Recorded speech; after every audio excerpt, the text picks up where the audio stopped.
오늘 이렇게 여러분들 만나게 돼서 반갑고요. 오늘 준비했던, 이게 이제 제 개인적인 양력인데, 앞서 다 말씀해 주셨고, 오늘 주제한 그 강의의 내용은 급변하는 저희 국제정세. 요즘 여러분들 다 아시죠? 요즘 세상이 어떻게 돼 있어요? 어떻게 돼 있어요, 요즘요, 세상이? 전 세계가. 전 세계의 요즘 가장 큰 특징 중에 하나가 뭘까요? AI? AI도 있고, 그 다음에 뭘까? 국제정세, 국제관계 뭐 이런 거 생각났을 때 유럽에서도 지금 전쟁이 있고 이란에서도 전쟁이 있고 전쟁이 많이 발생하는 게 요즘 특징인데요. 이런 전쟁 발생하는 세상에서 여러분들 남북관계에는 별로 정말 관심 없으시죠? 남북관계에 그래도 좀 관심이 있다 스스로 생각할 때 생각하시는 분 손 한번 들어. 아무도 안 드시네요. 진짜로 관심이 없으세요? 학생도?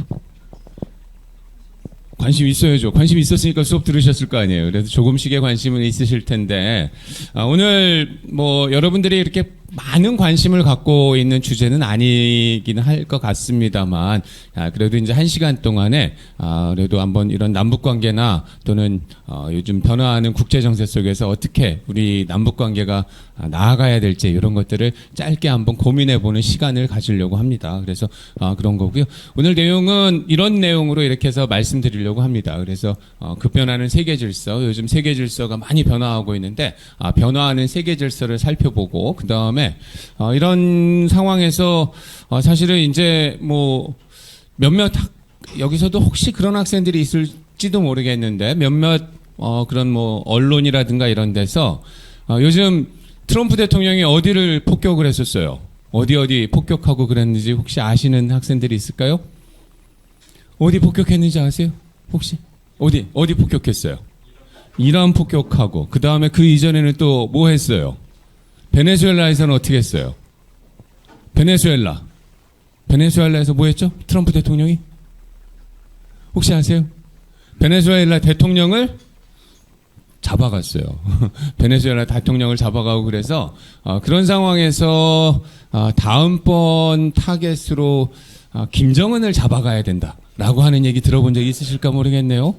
그런 얘기를 하는 분들도 계시는데 왜 우리나라 환경에서 그런 것들이 쉽지 않은지 이런 것들을 좀 함께 살펴보고 이야기해 보고자 합니다. 그러면서 평화가 중요하다. 아까 앞서서 이유태 선생님께서도 말씀을 해주셨는데 평화가 왜 이렇게 중요한지 그러한 부분에 대해서도 이야기하겠습니다.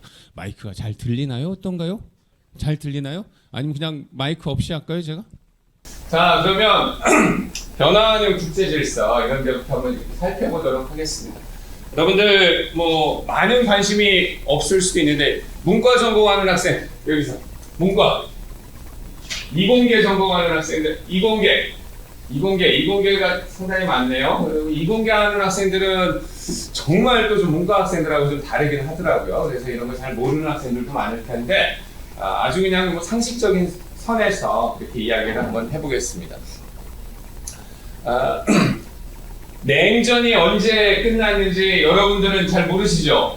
여러분들 태어나기 전에 냉전이라고 있었던 게 있었던 거는 아세요? 냉전은 뭐예요? 냉전. 미국하고 소련하고 이념 대립해서 갈등을 막 이렇게 하는 게 냉전이에요. 근데 전쟁은 안 했어요. 전쟁을 하면 뜨거운 전쟁이 되는 건데 실제로 전쟁은 하지 않고 아주 갈등과 이런 것들이 지속되는 시기가 오랜 기간 동안 되다가 이 냉전이 언제 망했을까요? 언제 끝났을까요? 네? 소련이 망하면서 소련이 망하면서 끝났어요. 소련이 망한 게 그게 1991년입니다. 소련이 망하면서 냉전이 끝나고 냉전이 끝나고 나서 이제 미국이 전 세계에서 제일 강한 국가가 되고 그러고 나서 많은 사람들이 생각하기에 이제 세상에는 뭐가 온다? 라고 생각을 했을까요? 그동안에 막 소련이랑 미국이랑 맨날 싸우다가 싸움이 이제 한쪽이 완전히 망하고 끝나고 나서 평화가 올 것이다 라고 기대를 많이 했었어요. 그래서 그때 많은 사람들이 이제 냉전은 끝났고 전 세계에 평화가 올 것이다 뭐 이런 이야기를 하는 사람들이 많았습니다. 그래서 이때는 이런 것들을 하면서 나타나게 된 것들이 국제법, 국제규범 뭐 이런 것들이 널리 퍼지면서 그러면서 이제 전 세계에 평화가 올 것이다 이런 믿음을 가진 사람들이 많았는데요. 근데 그게 점점 요즘 보니까 어떻게 됐어요? 끝났죠? 예, 끝났습니다. 예, 끝났어요. 그래가지고 지금 이제 이런 세상은 끝이 나고, 세상이 요즘 아까 이야기한 대로 전쟁이 그냥 여기저기서 전쟁이 벌어지는 그런 세상으로 바뀌었어요. 그래서 이렇게 바뀌었는데, 이런 것들의 배경 중에 하나로 이야기하는 것이 미국하고 중국하고 요즘 어떻게 됐어요? 원래 옛날에는 소련하고 미국이었는데 요즘 가장 대립이 많은 데가 어디예요? 중국하고 미국입니다. 중국하고 미국인데 요즘은 어느 나라가 더 힘이 센 것 같아요? 여러분들 제가 어느 나라가 힘이 더 세요? 중국하고 미국하고? 에? 중국이 더 센 것 같다 라고 생각하시는 분 없고, 미국이 더 센 것 같다. 아직까지는 미국이 더 세죠? 예, 뭐 아직까지는 미국이 세긴 합니다. 그래서 여기 보면 각 나라의 이제 국력, 경제력 이런 것들을 비교하는 중요한 지표 중에 하나가 GDP라고 하는 거 들어보셨죠? 그래서 GDP예요. GDP인데 위에 이렇게 좀 색깔이 연한 색으로 되어 있는 게 미국의 GDP고, 그 다음에 좀 약간 파란색 계통으로 되어 있는 게 이제 중국의 GDP인데 1980년대 이때는 중국이 규모가 얼마나 했을까요? 여기 보니까 대충 미국의 10%도 안 됐어요. 10%도 안 됐는데 지금 쭉 보니까는 저게 이제 제일 뒤에는 35년 뭐 이런 데 예측인데 30년, 35년 예측인데 30년까지 예측인데 대충 한 어디까지 올라갔어요? 경제력 규모가 한 75%, 80%까지 올라갔어요. 근데 여기 미국 갔다 온 학생들 있어요? 미국 요즘 최근에? 미국에 교수님은 미국 한번 요즘 최근에 다녀오셨나요? 예? 제가 미국 가가지고 햄버거를 하나 어디 레스토랑에 가서 햄버거 하나 시켜서 햄버거에다가 맥주 2잔을 딱 마셨더니 얼마가 나오는지 아세요? 예? 2, 3만 원? 미국을 아직 올라보셨구나. 한 70불 나와요. 10만 원. 근데 이제 미국은 또 텍스와 팁과 뭐 이런 것들이 있어서 되게 비싼데, 미국은 엄청나게 물가가 비싸고, 미국은 비싸고 대신 중국이 좀 약간 물가가 저렴하죠. 근데 이런 물가를 좀 고려해가지고 사람들이 실제로 얼마만큼 먹고 사는지 알려면 물가를 좀 고려해서 이런 물가를 고려한 GDP를 측정하는 것을 뭐라고 하는지 혹시 경제학 전공하는 학생이 있을까요? 들어본 적은 있나요? 물가 구매력 지수? PPP라고 하는데 Purchasing Power Parity 해가지고 물가를 고려한 것을 이렇게 해서 측정을 합니다. 여기 보면은 아까 거랑 어때요? 어디가 더 높아졌어요? 중국이 높아졌어요. 언제부터? 보니까 대충 여기가 언제일까요? 2016년, 15년, 16년, 17년이에요. 그래서 2010년 중반부터 물가지수를 고려한 경제력 규모는 중국이 커졌어요. 그래서 중국이 커지고 그 다음에 지금 저기 나와 있는 것처럼 2035년 이럴 때 되면 중국이 미국보다 한참 더 커지는 상황. 그래서 미국에서 봤더니 왜 이런 일이 발생했을까? 왜 이런 일이 발생한 거예요? 미국의 입장에서 봤을 때 우리가 너무 호구가 되었었다. 그동안에 미국이 너무 그동안에 호구가 돼가지고, 호구라는 표현 알죠? 그래서 너무 이렇게 전 세계를 위해서 이런 거 저런 거 해주다 보니 우리나라가 호구가 돼서 우리나라는 결국은 이렇게 되고 중국이 더 세졌다. 이런 상황에서 우리가 어떻게 해야 될까? 어떻게 해야지 될 것 같아? 중국 사람들, 미국 사람들 입장에서 어떻게, 미국 대통령 되면 어떻게 해야 되겠죠?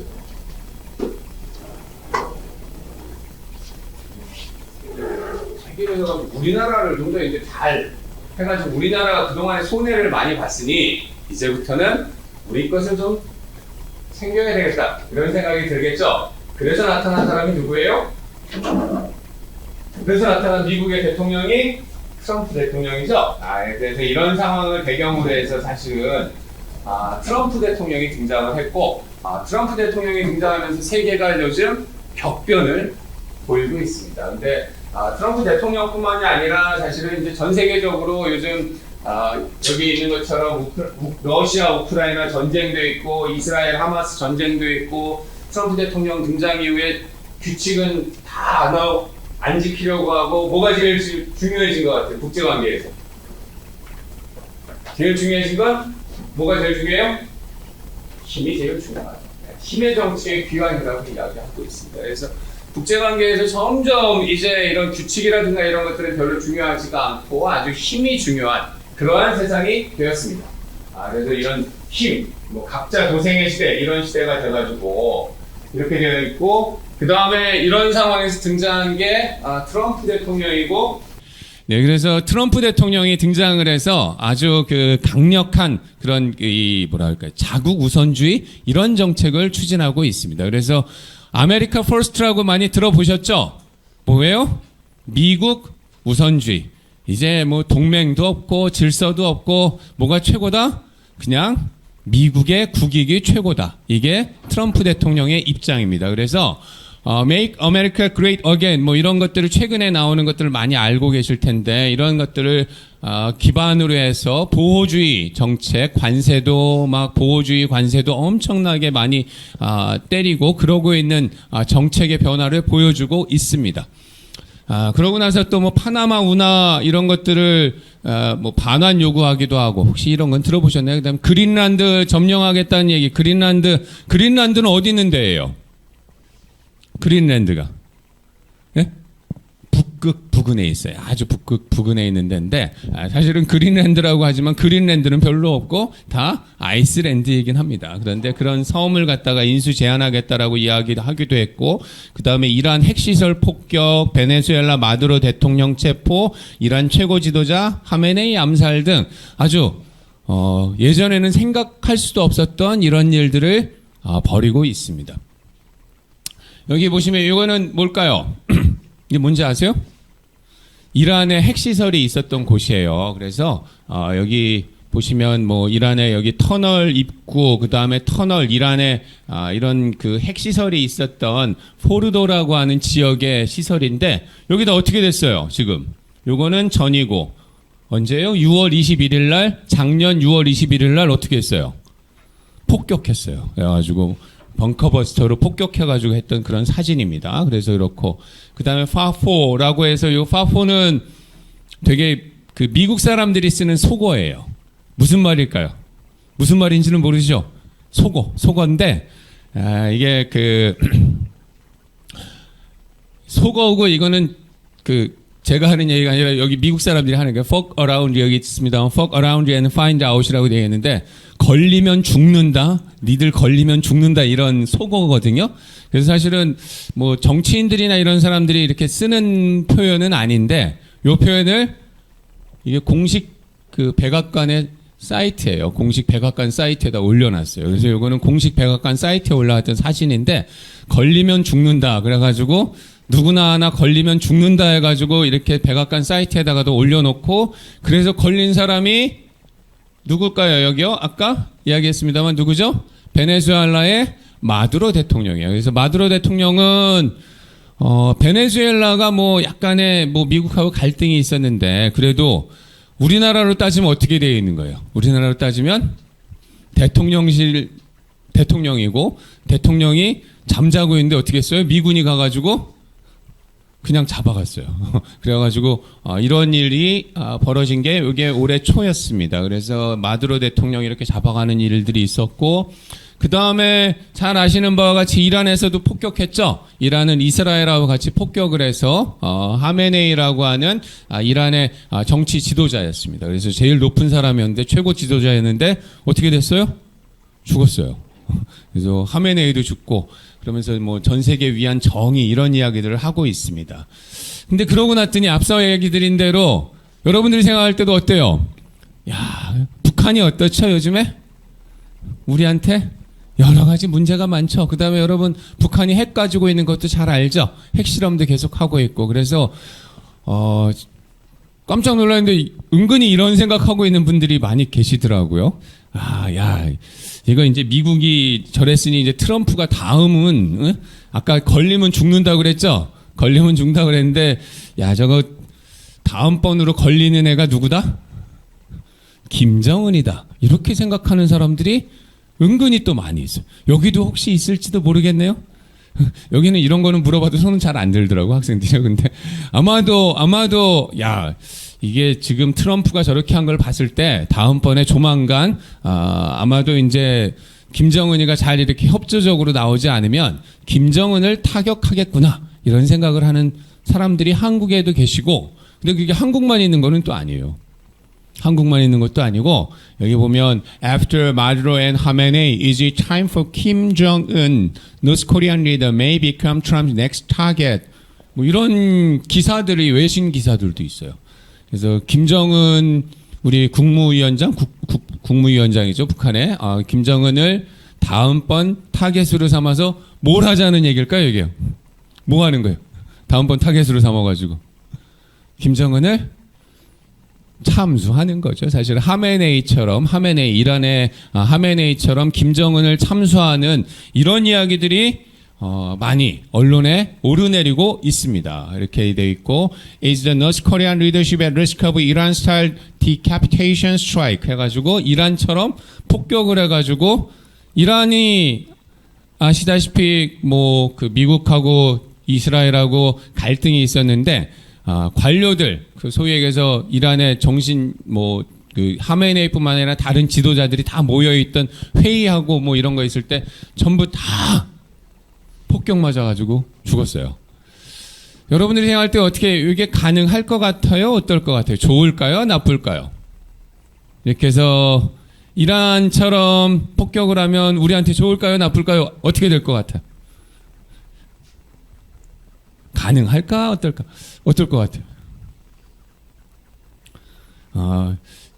뭐 개인적인 정치적 성향들도 학생들도 뭐 다른 그런 정치적 성향을 갖고 있기 때문에 조금 뭐 다르게 생각할 수도 있겠습니다만, 아마도 일부 학생들은 왜 안 하지? 이런 생각을 하는 학생들도 꽤 있더라고요. 저도 깜짝 놀라긴 했는데, 저도 학생들 중에서 이야기할 때 들어보면 언제까지 우리가 북한에 이렇게 끌려다녀야 되냐. 한번 그냥 몰아치기로 해가지고, 하메네이 이렇게 폭살시켰던 것처럼 우리도 한번 폭살시키면 그러면 안 될까라고 생각하는 사람들이 은근히 또 많이 있더라고요. 그래서 그게 뭐 일반적으로 그렇게 생각할 수도 있겠습니다만 조금 우리한테는 상황이 맞지가 않을 것 같아요. 그래서 왜 이러면 이란과 북한이 뭐가 다를까? 왜 우리가 이란처럼 하면 안 될까? 이런 것들에 대해서 간단히 또 몇 가지 이야기해 드리려고 합니다.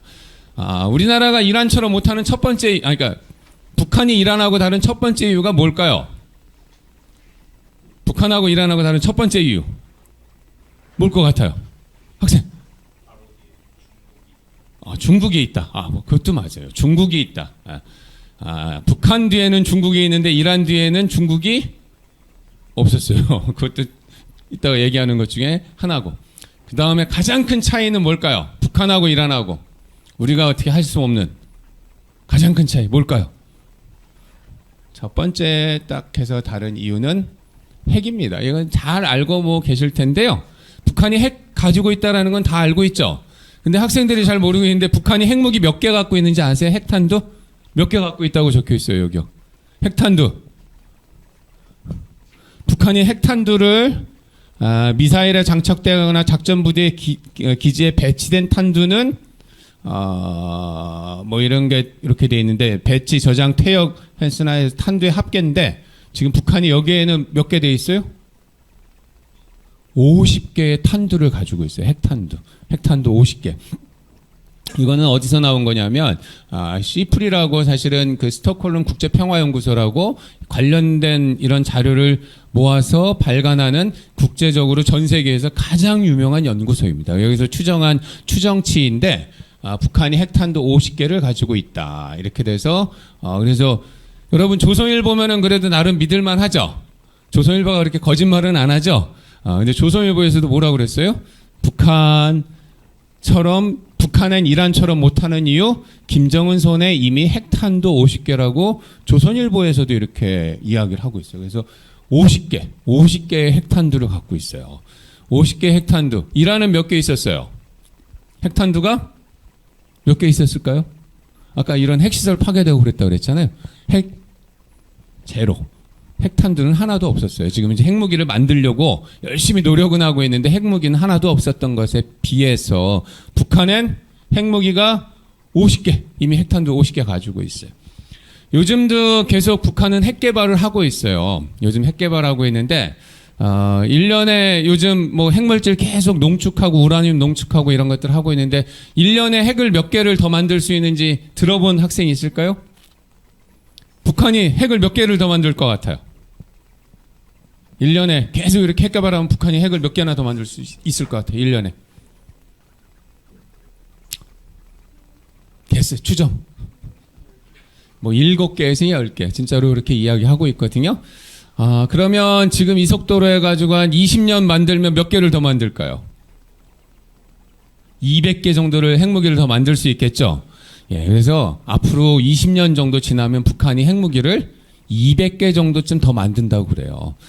200개를 만들어서 지금 가지고 있는 거 50개까지 합치면 몇 개가 돼요? 핵무기가 250개. 핵무기 250개면은 여기 있는 나라들 중에서 어느 나라하고 비슷비슷해질까요? 이게 지금 전 세계 핵무기 가지고 있는 숫자인데 어디랑 비슷해져요?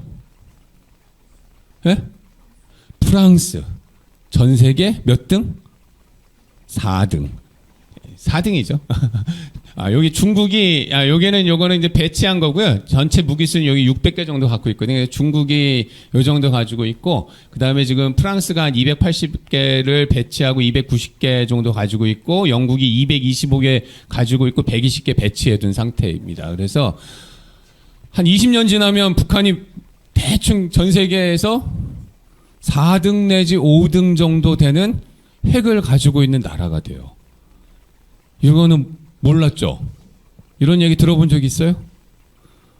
핵무기를 이렇게 많이 갖고 있는 나라가 돼서, 그래서 여기 있습니다만, 이거는 KBS의 그 뉴스에서 나왔던 얘기인데, 지금 이제 정확하게 북한이 몇 개를 갖고 있는지는 모르거든요. 이제 공개한 적이 없기 때문에 그렇지만, 최소 50개에서 최대 뭐 90개 이야기하는 사람들도 있고, 그런데 여기는 핵물질까지 포함하면, KBS 뉴스 요거는 150발이라고 하는 이런 추정치를 낸 사람도 있고요. 그러고 나서 20년 지나면 몇 개? 뭐 15년 지나면 몇 개라고 써 있어요? 2040년에는 400개의 핵탄두를 갖고 있다고 합니다. 북한이. 400개의 핵탄두. 그래서 미국이 북한을 폭격을 못하죠. 왜냐하면 이 400개 핵탄두를 갖고 있어서, 그 다음에 이 400개 핵탄두 갖고 있으니 이게 어떻게 되겠어요? 북한은 또 요즘 ICBM도 개발하고 그래가지고 이런 400개의 핵탄두가 있어서 그래서 상당히 미국이 폭격하기가 어려운 게 현실입니다. 그래서 400여 발 가능 뭐 이런 식으로 되어 있습니다. 그래서 첫 번째 이유 중에 하나는 핵이고요. 두 번째 이유는 아까 학생이 이야기한 대로 북한의 뒤에는 누가 있어요? 어느 나라가? 중국하고 있고, 중국만 있어요? 또 어느 나라 또 있어요? 중국과 러시아가 또 있어요. 그래서 러시아와 중국. 그래서 여기도 있습니다만, not just nuke. 영어로는 뭐죠? not just nuke. 그거는 단지 핵 때문만은 아니고, why the US will not strike North Korea. 왜 북한을 폭격하지 못할까? 북한을 폭격하면 그 다음에 어디요? 중국하고 러시아가 뒤에 있어요. 그래서 이런 지정학적인 환경이 이란과는 너무너무 다른 상태예요. 베네수엘라도 아까 이야기한 대로 가서 대통령 잡아왔지만 베네수엘라 뒤에는 어느 나라가 있어요? 중국이 있어도 너무 멀리 떨어져 있어요. 그 다음에 이란 뒤에도 중국과 러시아가 있다고 하는데 너무 멀리 떨어져 있어요. 근데 북한 뒤에는 바로 뒤에 붙어 있어요. 중국과 러시아가 붙어 있어서, 그래서 중국이 미국이 중국을 뭐 이렇게 막 폭격하면 뭐 그렇다고 해서 뭐 중국이 미국을 폭격할 일은 없겠습니다만 상당히 군사적 갈등이 높아질 가능성이 높아서 미국으로서는 그런 위험 부담을 감수해야 됩니다. 거기다가 더 하나, 최근에 북한이 러시아에 군대를 파병한 거는 잘 알고 있죠. 몇 명 파병했을까요? 군대 몇 명 파견했는지 들어본 학생들이 있을까요? 한 15,000명 정도 파병했다고 그래요. 러시아에 15,000명 파병해가지고, 뭐, 우리나라에서는 되게 그거 가지고 뭐라고 이야기를 많이 했죠. 근데 북한한테는 어땠을까요? 파병한 게 좋았을까요? 나빴을까요? 북한한테는 파병해서 좋았을까요? 나빴을까요? 엄청 좋았어요.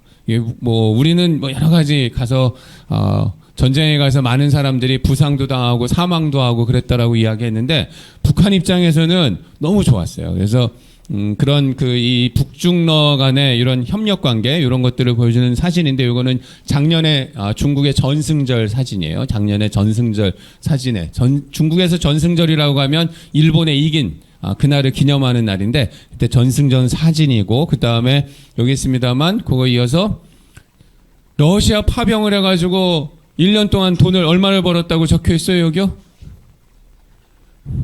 1년에 29조 원을 벌었대요. 작년에, 재작년에 러시아 파병에서. 근데 이게 러시아 파병에서 29조 원 벌어서 이게 얼마만큼 된다고 써 있어요? 33년치 식량 예산을 벌었다고 합니다. 러시아에 파병을 해서. 그래서, 북한의 입장에서는 러시아에 파병한 게 얼마나 좋은 기회였어요. 그래서 이렇게 해서 러시아 파병에서 러시아로부터 지지도 많이 받고 그런 상황에서 식량 문제도 충분히 해결할 수 있을 만큼 이러한 예산도 확보가 됐습니다. 그래서 지금 중국, 러시아 이런 나라들하고 뒤에 북한이 있기 때문에 북한을 폭격하는 것도 어려울 뿐만 아니라 북한이 망할까요? 안 망할까요? 단기간에.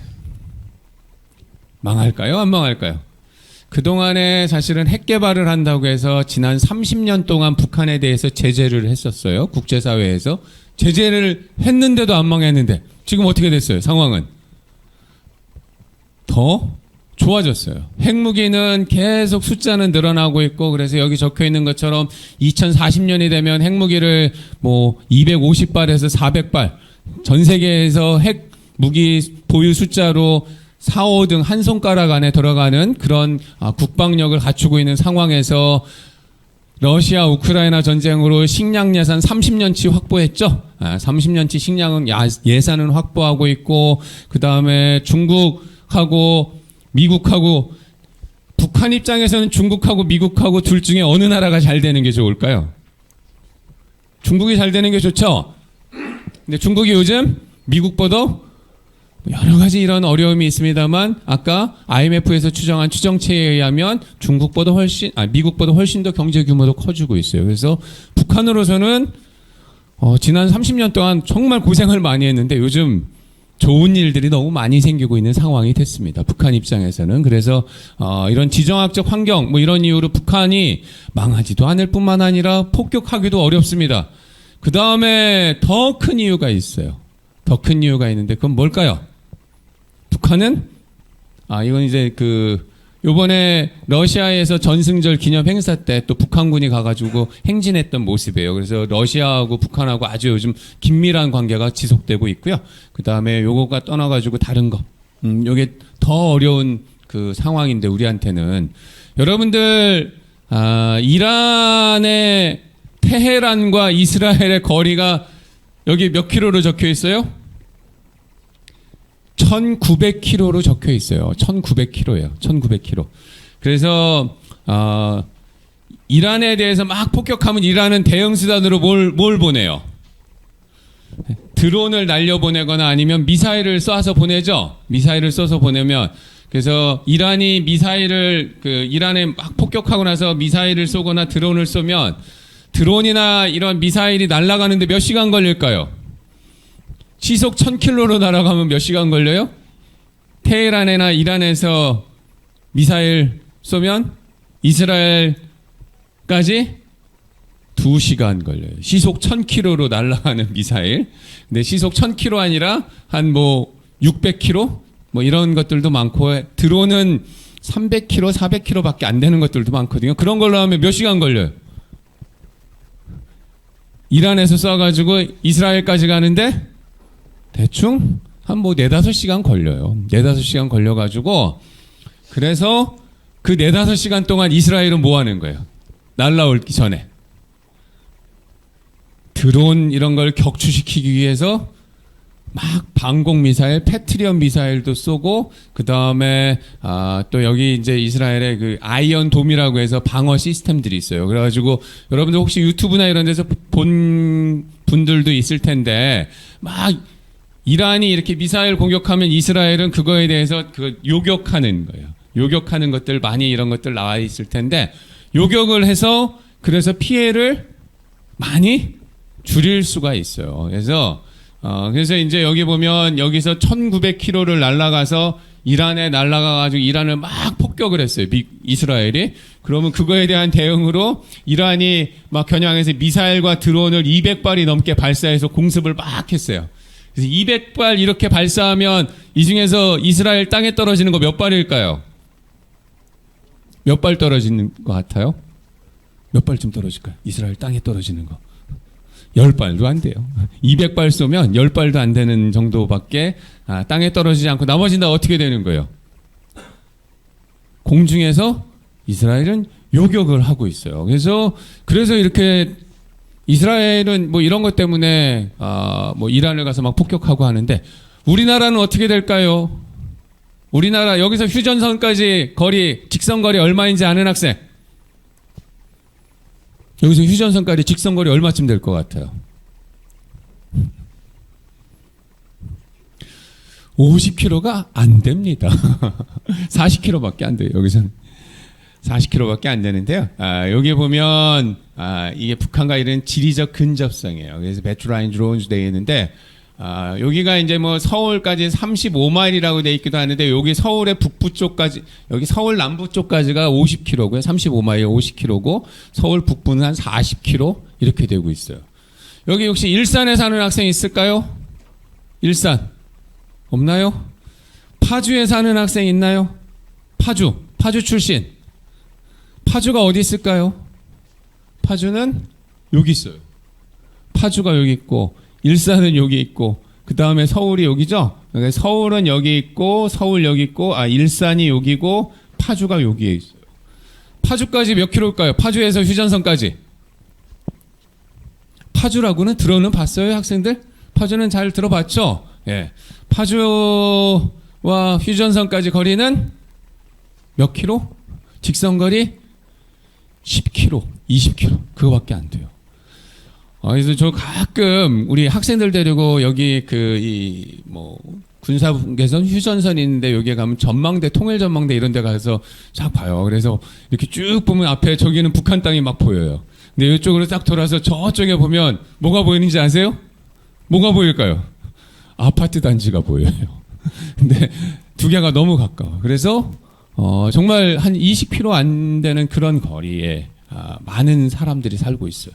그래서 지금 아까 이야기한 대로 이란 같은 경우는 폭격하고 그 다음에 이란에서 드론을 쏘거나 아니면 미사일을 쏘거나 그러면 시간이 얼마나 걸린다고 그랬어요? 4-5시간. 짧은 것도 뭐 2-3시간은 걸려요. 그래서 2-3시간 동안 뭐 할 수 있어요? 이스라엘은 대비를 할 수가 있어요. 준비를 할 수가 있는데 우리는 너무너무나 가까워요. 그래서 준비하기가 상당히 어렵습니다. 상당히 어렵고 여기에 있는 건 또 다른 자료인데 우리는 그래서 북한의 미사일이나 이런 게 문제가 아니에요. 장사정포라고 하는 대포가 있어요. 대포가 있는데 상당히 미사일에 유사한 그런 대포들도 있거든요. 그래서 있는데 이런 장사정포 기습된 한국도 이스라엘식 위기 뭐 이렇게 돼가지고 장사정포가 이렇게 되는데 서울 여기 있죠. 이게 지금 보시면 뭐 55km 여기까지 55km 선인데 서울 안쪽이 다 55km 안에 들어있어요. 55km 안에. 그 다음에 여기 이쪽 북쪽은 20-30km 안쪽에 되어 있는데 여기에 보면 170mm 자주포 200문 이상, 240mm 방사포 200문 이상, 300mm 방사포 100문 이상. 군대 갔다 온 학생들 뭐 방사포 이런 포가 뭔지 알죠? 예. 그래서 근데 1시간 안에 북한이 몇 발까지 발사 가능하다고 여기 적혀 있어요? 동시에 5,700발을 발사할 수가 있다고 합니다. 5,700발. 동시에 5,700발을 발사를 해서 발사를 쭉 하면 그 다음에 시간당 최대 여기 몇 발 발사한다고 써 있어요? 15,000발. 15,000발을 북한이 동시에 발사할 수 있습니다. 1시간 안에. 1시간 안에. 근데 이런 사거리가 다 이게 서울이 이거 사거리 안에 들어가 있어요. 사거리 안에. 사거리 안에 들어가 있는데 여기서 30km 날아오는데 몇 분 걸릴까요? 30km, 40km 날라오는데 미사일 30km, 40km 내지는 방사주 몇 분 걸릴 것 같아요? 10분 걸립니다. 10분. 그래서 여기서 두두두두두 해가지고 북한에서 쏘면 여기 서울에 떨어지는데 10분이에요. 그러면 우리 공습경보 막 이렇게 올리거나 뭐 이런 거 사이렌 울리고 지금 우리 방공포를 찾아가기도 어려운 시기예요. 사실은 지금 여기서 우리 여러분들 10분 안에 어디 대피소 갈 수 있을까요? 없어요. 너무나도 큰 위협이긴 합니다. 우리한테. 그래서 그래서 정말 큰 위협이고요. 그래서 외국인께서도 이렇게 평가하고 있는데 서울이 어떻게 돼 있어요? 서울이 완전히 북한에 사실상 인질로 잡혀 있는 상태예요. 인질로 잡혀 있는 상태여가지고 그래서 북한하고 뭐를 하기가 상당히 어렵습니다. 그래서 아까 이야기한 상태에서 폭격 뭐 이런 걸 해가지고 그냥 김정은 한 칼에 그냥 한 번에 날려버리면 좋겠죠. 한 번에 날려버리면 좋은데 핵무기가 아니어도 뭐예요? 그냥 재래식 무기로 대포 방사포만 쏴도 1시간에 15,000발 동시에 6,000발 이렇게 쏘면 어떻게 될까요? 우리가 막으면 얼마나 막을 수 있을 것 같으세요? 6,000발 내지는 15,000발씩 이렇게 북한에서 장사정포를 쏘면 우리는 몇 개나 막을 수 있을까요? 아까 이란에서 한 200발 보내면 거의 95%가 다 요격되고 격추가 돼서 이스라엘 땅에 떨어지는 건 10개도 안 되거든요. 우리는 15,000발 이렇게 해서 한번 쭈르르르르 해가지고 쏘면은 우리나라 여기 서울에 몇 개가 떨어질까요? 13,000발 정도 떨어집니다. 그래서 12,000발 정도 떨어진다고 그러는데요. 이런 지리적 근접성 때문에 이런 것 때문에 북한을 폭격하기가 어렵고 북한이랑 전쟁하는 게 우리에게 너무나 큰 위험입니다. 그래서 여기 적혀 있는 대로 그래서 사실상 서울이 인질로 잡혀 있는 거나 마찬가지예요. 그래서 이런 상황이기 때문에 이런 상황에서 어떻게 할까요? 어떻게 우리 한번 북한을 한번 폭격을 할까요? 말까요? 어떻게 해야 될겠어요? 남학생들 군대 안 갔다 온 학생들 많죠? 여러분들 군대 가게 되면 이걸 다 이렇게 직접 경험해야 할 수도 있는 현실이기도 합니다. 이렇게 이런 현실이어가지고 정말 너무나도 우리로서는 위험스러운 상황이긴 합니다. 그래서 근데 그렇다고 해서 우리가 방위태세가 전혀 안 돼 있는 건 아닙니다. 전혀 안 돼 있는 건 아니고요. 여러 가지 우리나라도 많은 것들을 준비를 해야 되죠. 이런 거에 당연히 준비해야 되겠죠. 그래서 준비를 많이 하고 있어요. 그래서 여러 가지 준비를 하고 있는데 그래서 한국형 아이언돔이라고 해서 한국형 이런 대공 방어 시스템 이런 것들을 도입하려고 지금 국방부에서도 계획을 갖추고 있고 그다음에 실제로 추진하고 있습니다. 그래서 이제 그 이스라엘 아이언돔이 있는 것처럼 우리도 한국형 아이언돔, 한국형 미사일 방어 체계, 그래서 이게 코리안 에어 앤 미사일 디펜스라고 KAMD 체제라고 하는 게 있는데 이런 걸 당연히 만들어야 되지 않겠어요, 우리도요? 근데 이거를 해도 너무나 가깝고 시간이 짧기 때문에 이런 것들을 쭉 했는데 한국형 아이언돔 북한 장사정포에 대응이 취약하다라고 기사들이 이렇게 막 나와 있어요. 그래가지고 북시간당 1만 발 이상 퍼부을 땐 2,000여 발 요격에 불과하다. 우리가 요격할 수 있는 게 2,000발밖에 안 돼요. 그럼 나머지 한 10,000몇 발 쏘면은 2,000발 요격하면 나머지 8,000발에서 10,000발은 어떻게 되는 거예요?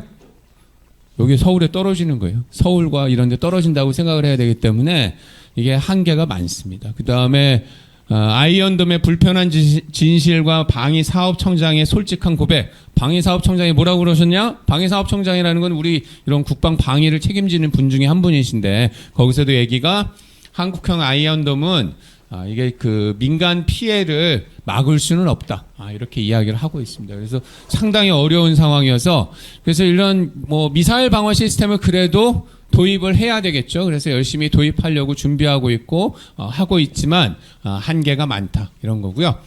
그 다음에 이제 당하고만 있을 수는 없으니까 우리도 뭐 해야 돼요? 공격을 해야 되잖아요. 이건 방어 시스템이니까 그래서 공격하는 무기 체계도 많이 가지고 있어요. 그래서 그게 이제 대량 응징 보복이거든요. 대량 응징 보복. 여기 혹시 현무라고 하는 이런 그 미사일 이야기 들어본 학생이 있을까요? 현무. 이건 우리나라에서 개발한 미사일이에요. 현무라고 하는 미사일이고요. 벙커버스터 미사일이라고도 아나요? 벙커버스터는 뭐예요? 이게 쭉 땅속으로 파고 들어가는 그런 미사일이에요. 그래가지고 우리나라가 자체 개발한 미사일입니다. 그래가지고 이게 한화였던가요? 한화가 개발한 것 중에 하나예요. 한화에서 개발한 미사일인데 전 세계에서 이 폭약을 가장 많이 실어 나를 수 있는 미사일이에요. 그래서 재래식 핵무기는 아니잖아요. 우리는 이제 핵을 지금 가질 수가 없어요. 핵 실험이나 이런 걸 하게 되면 이제 국제사회에 제재가 있기 때문에 핵을 못 가져서 이런 재래식 무기만 가질 수 있는데 이런 재래식 무기 가지고 재래식 무기 중에서 가장 폭발력이 큰 무기가 현무예요. 그래서 요게 대체적으로 뭐 핵무기는 아니지만 히로시마 이런 데 터진 핵무기의 한 10분의 1 정도의 이런 폭발력을 갖고 있는 미사일이라고 합니다. 그래서 이런 거를 우리도 뭐 많이 만들 수 있어요. 그래서 수십 개, 수백 개 만들 수도 있고 뭐 그래가지고 되어 있는데 여기서 탄두 중량에 요게 이제 미국에서 요번에 그 아까 벙커버스터 미사일로 이란 핵시설 폭격했던 미사일인데 그거보다 탄두 중량이 훨씬 더 높아요. 8톤에 지하 100m 파괴 대신 이게 사거리는 조금 짧게 되어 있는데 아주 이런 엄청난 그런 미사일을 우리도 가지고 있어요. 그래서 만약에 뭔가 이렇게 북한에서 움직임이 있다 그러면 우리도 이 미사일을 어떻게 해야 돼요? 막 수백 발을 쏴야 되는 그런 상황이죠. 그래서 이제 그런 것들을 준비를 우리나라에서도 하고 있습니다. 그다음에 미국의 또 해구산이라는 것도 있고 미국의 해구산이 이렇게 믿을만하지는 않지만 요즘 최근 상당히 좀 과거에 비해서 신뢰는 낮아졌습니다만 미국의 해구산이라는 게 있어요. 그래서 이런 것들을 통해서 하면 장기적으로 북한이랑 남한이랑 혹시라도 전쟁이 일어나면 누가 이길까요?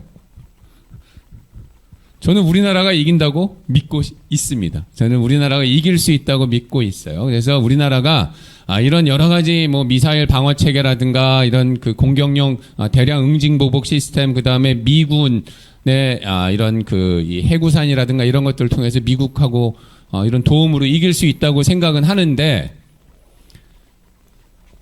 이렇게 해서 이겼을 때 피해는 어느 정도가 나올까요? 이렇게 해서 전쟁이 나면 아까도 이야기했습니다만 어떻게 이렇게 해서 이기는 게 의미가 있을까요? 일단 그래도 싸움은 이겨야죠.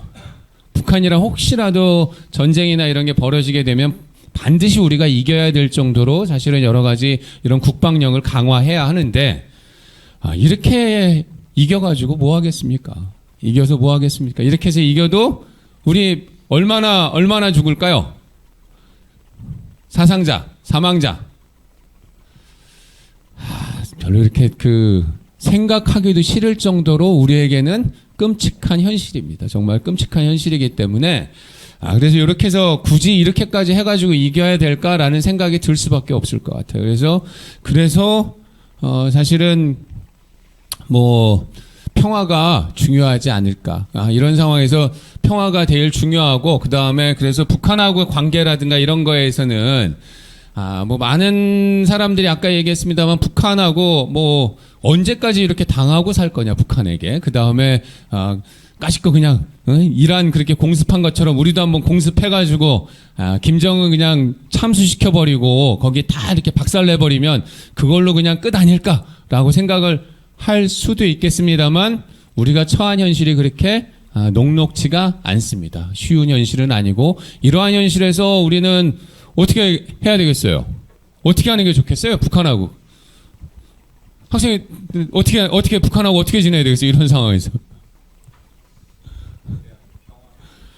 그러니까 뭐 북한이 무서워서라기보다는 우리가 북한하고 혹시라도 무력 정말 군사적인 갈등이 벌어졌을 때 받을 수 있는 피해가 너무나도 크기 때문에 그렇기 때문에 북한과 평화를 유지하는 것이 중요합니다. 그래서 평화가 우선이다.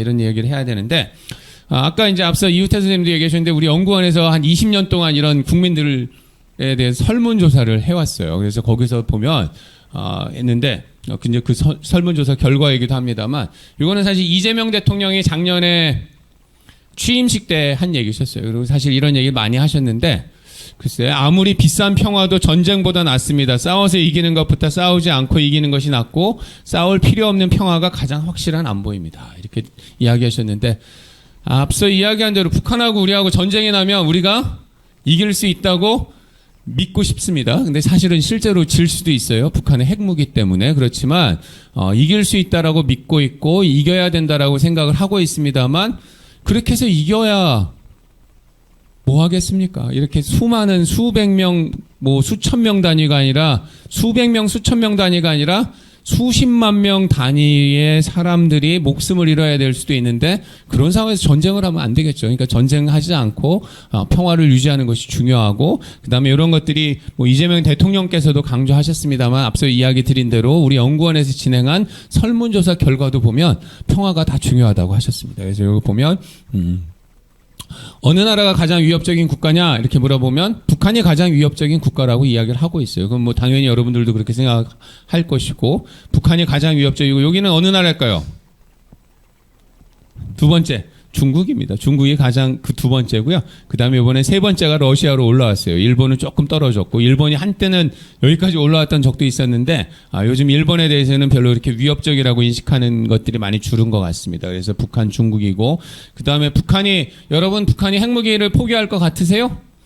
절대 포기 안 할 상황이죠. 네, 절대 포기 안 할 상황입니다. 그래서 핵무기 포기하지 않을 것이다라고 많은 국민들이 이렇게 생각을 하고 있고, 그런 상황에서 우리가 대북 정책의 목표로 무엇을 추진해야 할까 물어보면 평화 공존, 북한과 평화를 유지하고 평화 정착을 하는 것이 중요하다라는 응답이 60%가 넘게 나타나고 있고, 통일이 중요하다라고 하는 응답은 한 15% 정도에 불과한 상황입니다. 그래서 이런 상황에서 그래서 뭐 선평화 후통일, 여론도 평화가 가장 중요하다. 그 다음에 북한하고 평화롭게 지내는 것이 중요하다라는 이야기가 많이 있습니다. 그래서 여기 몇 개 북한 문제를 어떻게 할까 이렇게 보면, 현실적으로 단기간 안에 북한이 핵을 포기하는 것은 생각하기가 어려운 상황입니다. 사실은 뭐 북한으로서도 여기저기 지금 핵이 없는 나라가 어떻게 되는지를 너무나 명확하게 봤잖아요. 이란처럼 당하거나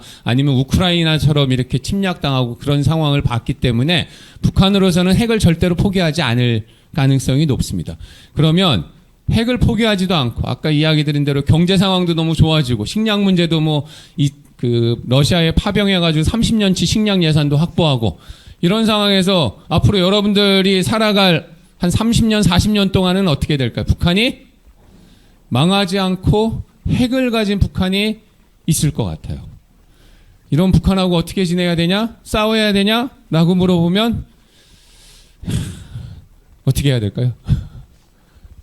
어떻게 하는 게 제일 좋겠어요? 결국은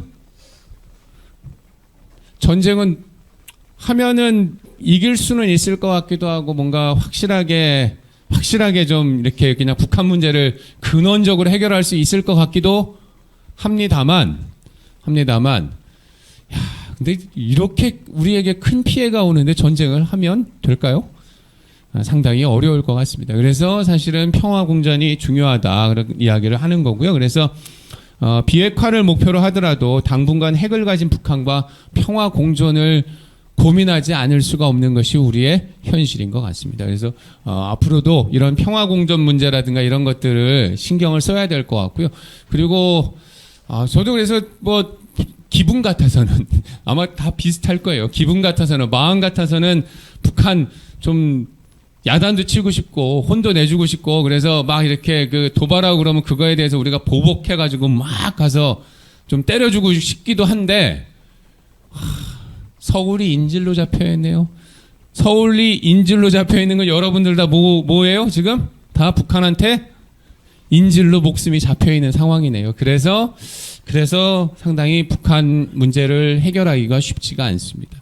그러다 보니 북한하고 계속 갈등할 수는 없고, 그 다음에 뭔가를 이렇게 북한을 좀 뭐 대화의 장으로 끌어내기도 하고 협력할 수 있는 그런 것으로 만들어야 되는데 상당히 어려운 것이 현실입니다. 그래서 최근에 특히 어려운 상황입니다만, 그럼에도 불구하고 이제 한반도의 미래, 여기 이제 남북 관계를 어떻게 할지 이런 거는 이제 뭐 저나 이우태 선생님 이제 선생님 우리 세대는 끝났죠. 이제 저희는 한 시대가 지나갔고 여러분들이 만들어 가야 될 시대입니다. 여러분들께서 한반도의 미래를 어떻게 만들어 가실지, 그래서 다시 한번 전쟁을 할지, 한국 전쟁이 1950년에 있었는데 다시 한번 또 이런 북한과 전쟁을 하는 그런 일을 만들지, 아니면 그래도 남과 북이 평화롭게 이렇게 공존하면서 살아가는 그런 한반도를 만들지는 이제 누구한테 달려 있어요?